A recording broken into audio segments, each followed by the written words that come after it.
Monday Night Raw Legends Night. Always a fun night to watch because you get to see some of the greats in the history of professional wrestling. One of the greatest managers that is a part of Legends Night joins me now on the Vaqueros Cafe and Cantina hotline. He is a WWE Hall of Famer. He has managed his roster rivals anybody's, from the Hart Foundation, Money Inc., Hulk Hogan, the Natural Disasters, and he's a birthday boy. Happy belated birthday to the WWE Hall of Famer, the Mouth of the South, Jimmy Hart. How are you, sir? Happy New Year. Man, I am doing great. You know what? I wish you'd have sent me for my birthday? What's that? A Whataburger. I love those Whataburgers. Every time we used to fly into Austin or any of the Texas towns, first thing we do, let's go to Whataburger. I love those Whataburgers, man. Somebody said they just sold them recently, but I guess they still kept the name and are still doing the same burger, huh? Yes, it's still the same Whataburger. I just had one yesterday for lunch. Praise the Lord. I know. They're fantastic. First of all, Happy New Year to you. And as I mentioned, thank you. Happy belated. You just turned 77. Is that right? Think you got it right. Everybody, all these damn websites. So Jimmy's 78. I went, please, I'm not 78. I'm 77. Can you believe it? We're going on 18. That's right. But I'm excited tonight because it's a few days after my birthday. But what a great night this is going to be. Can you believe Legends Night once again? Hulk Hogan, Ric Flair, Big Show, Sergeant Slaughter, Teddy Long, Ron Simmons, IRS. 22 of the biggest names in wrestling. Torrie Wilson, and the big main event, WWE Champion Drew McIntyre takes on Keith Lee, 300-pound Keith Lee. It's going to be a super night. I'm so excited. It is going to be a great night. We have had a chance to talk with Drew on many occasions, and of course, Keith Lee's one of our own.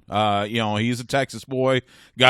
I called some of his matches on the independent scene, so I know Keith quite well. So I was doing some research. Did I see right? You are a former Southern heavyweight champion? Can you believe it? But it was won by accident. I was fighting Jerry Lawler. Jerry Lawler had his hands tied behind his back. And I had two guys in my corner, Kevin Sullivan and the honky tonk man. Of course, he was Wayne Ferris back then.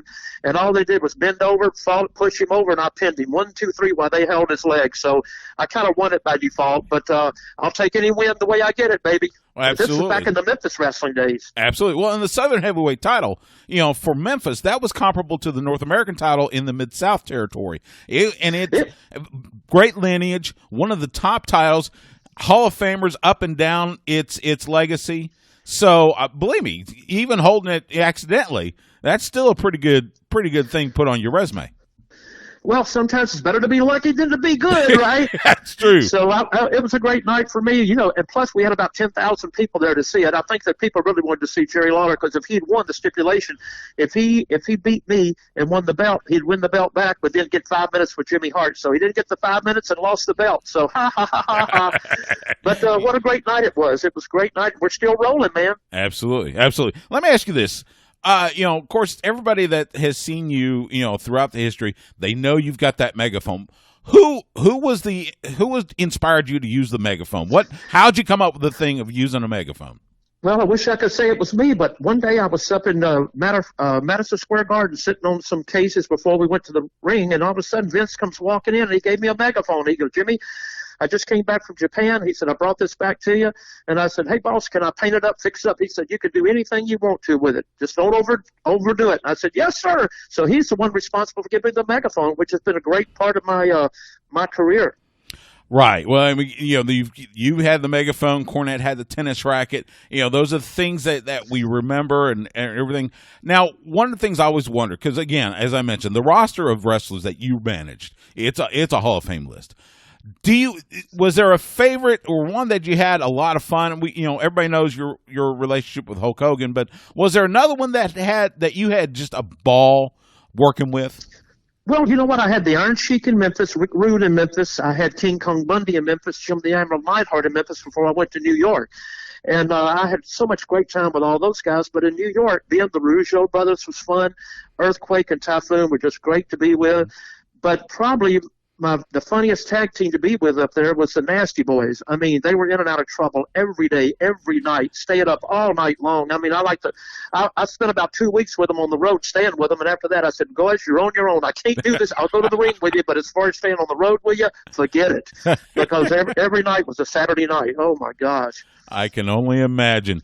I want to ask you this. You know, one of the things about Legends Night, you get together with all these legends, and I get to go to different events around the country. And one of the things I always are fascinated by, you hear the legends talk about, you know, things like this. This is the time when you get to reunite with some of these guys, and it's usually sometimes the only times you get to see each other. So, what happens? Do you just go right into telling the stories from the road? Well, you know what it really is? It's so, like, I had the honor of me and Ric Flair and Hogan working together again. We went to Saudi Arabia this year or so ago, and it was just the greatest time of our life. Here I am. I should have bought a ticket. I'm at ringside in Hulk Hogan's corner, some of the greatest young talent in the ring ever, and on the other side of the ring, there's the Nature Boy, Ric Flair. I should have bought a ticket for that, you know. But like I said before, they've got so many great stories. And, of course, you know, every night it's hard to kill a memory. So it's about memory lane. You know, when Hulk and Flair meet up, we talk about the past, you know. That's whatever. But you know what? Talking about the past is almost better than looking at the future right now. Well, and especially with, you know, as time goes on, you want to keep that history alive, and that's the best way to do it. Give those stories out, and I totally agree with you. I want to ask you this, too, because not only were you an incredible manager, you were instrumental in composing some of the best entrance themes for wrestlers, both in WWE and WCW. What was your process? What process did you undertake to compose the perfect wrestling theme for whether it was Shawn Michaels or you know, any of the other litany of wrestlers that you gave music to? Well, me and my partner, J.J. McGuire, we wrote the songs together. So what I did, I'd be on the road with these guys, and when I'd come back, if they asked me to do a song, the company did, whether it was Shawn Michaels, whoever, I felt like I'd been around their character so much, we could almost hit it right at the nail, right on the head on what they needed to come to the ring with. I knew what their cadence coming to the ring was, if they ran to the ring or walked to the ring or did whatever their look, their you know, what would fit them. You know, like Shawn Michaels, Sexy Boy. You know, he thought he was cool. He thought he was cocky. You know, all the girls went wild around him, which they did. So I just put all the words together, and that's how we made it. And then he sang his own song. I love Let My Guys Do Their Song, The $1 Million Man. Everybody's got a price, Ted DiBiase, you know, so he was able to come in and do his song. When we did the Road Warriors song, What a Rush, we put Hulk, God rest his soul, into a big truck and let him go, whoa, what a rush, you know, him and Animal. So everything just fell into place. The Rougeau brothers, one of my favorites, was we wanted to make them nerdy. So when we did All American Boys, they're from Canada, so we did the reverse psychology. And one of the lines was, we don't like heavy metal, we don't like rock and roll. All we like to listen to is Barry Manilow. Hey, you know, if we'd have said Led Zeppelin or Van Halen, everybody going, man, that's cool, you know. But we made them kind of nerdy, but not that Barry Manilow was nerdy, because I loved his songs too. But we just kind of put something for the Wolfpack song by Nash and Hall, you know. So we just trying to make everything a little different for everybody. Amazing. And of course, we're in the live music capital of the world here, so we have we got a great appreciation for music. Jimmy, Mouth of the South Hart, WWE Hall of Famer, thank you so much. All the best to you. Happy New Year, and I hope I get to talk to you again soon. And don't forget, Legends Night tonight, Raw on USA Network, 8 o'clock. Thank you, Jimmy. Hey, thank you. You're awesome.